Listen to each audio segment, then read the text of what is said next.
assim, por muitas vezes, há algum grau de incompreensão em relação ao que o Supremo decidiu. De modo que eu gostaria de aqui prestar um breve esclarecimento. Nós todos aqui no Supremo Tribunal Federal consideramos que a imprensa profissional é um dos alicerces da democracia e a imprensa tem aqui no Supremo um dos seus principais guardiões. Nós temos dezenas de reclamações acolhidas para assegurar a liberdade de imprensa e a liberdade de expressão. Foi o Supremo Tribunal Federal que declarou inconstitucional por incompatibilidade sistêmica a lei de imprensa do regime militar, um voto magistral do ministro Carlos Aires Brito, e, portanto, nós consideramos que a liberdade de expressão é verdadeiramente essencial para a democracia. E não por outra razão, nós ainda ontem reiteramos a vedação expressa de qualquer tipo de censura prévia à imprensa. Portanto, nós reiteramos a nossa jurisprudência e, em seguida, assentamos que, como regra geral, um veículo de comunicação não responde por declaração prestada por entrevistado, salvo se tiver atuado com dolo, má-fé ou grave negligência, que evidentemente é critério de responsabilização em toda parte do mundo.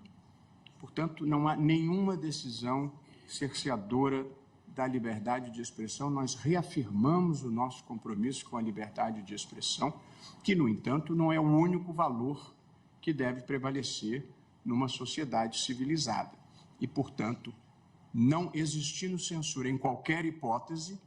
toda e qualquer pessoa, inclusive pessoa jurídica, pode eventualmente ser responsabilizada por comportamento doloso, por má-fé ou por grave negligência. Quanto à questão da retirada de notícia, antigamente os jornais de um dia embrulhavam o peixe no dia seguinte, portanto, ele deixava de ser uma fonte de informação falsa. Porém, hoje em dia, a informação pode permanecer perenemente na internet, como lembrou o ministro Cristiano Zanin ao propor este acréscimo. E, portanto, se alguém tiver sido falsamente acusado de ter sido condenado por pedofilia, se não for possível remover aquela notícia, ficará para todo sempre uma informação falsa e que pode comprometer a vida daquela pessoa em todas as suas atividades, inclusive na sua vida pessoal, na sua relação com a sua família. Portanto, a única possibilidade de indenização, porque não era um caso criminal, era uma indenização de R$50 mil, na hipótese de alguém ser falsamente acusado de terrorismo e de homicídio e de ter colocado uma bomba num aeroporto quando a imputação era falsa, sabidamente falsa,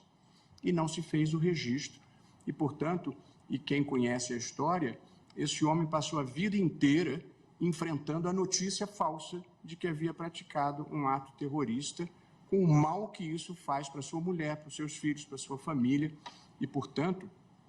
ali houve uma entrevista maliciosa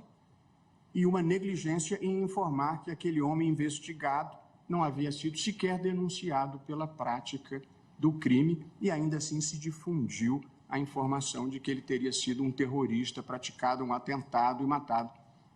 uma pessoa no aeroporto. Portanto, em nome do Supremo Tribunal Federal, de todos os colegas cujo pensamento conheço e porque convivemos aqui, nós reiteramos a nossa crença na importância da liberdade de expressão, reiteramos a vedação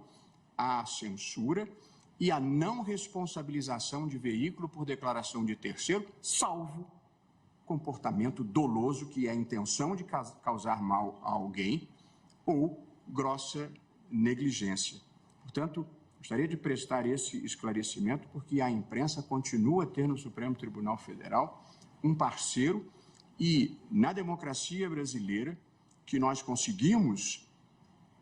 fazer prevalecer em meio a muitos ataques, penso que o Supremo, a sociedade civil, e a imprensa